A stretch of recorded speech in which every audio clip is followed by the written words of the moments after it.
Ang tunay na pananampalataya ay hindi lamang pakikinig, kundi tagasunod din sa salita ng Diyos.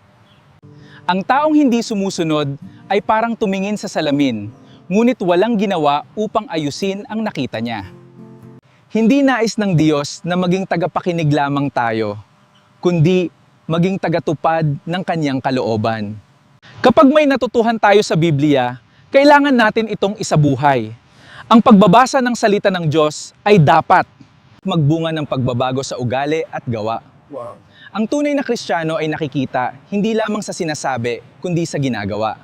Sa Epistle of James 1:23-24, itinuro na ang salita ng Diyos ay parang salamin na nagpapakita ng tunay nating kalagayan. Mawawala rin agad ang epekto nito. Ang tamang tugon sa salita ng Diyos ay hindi lamang pakikinig, kundi aktibong pagsunod at pamumuhay ayon dito. God bless po sa atin lahat.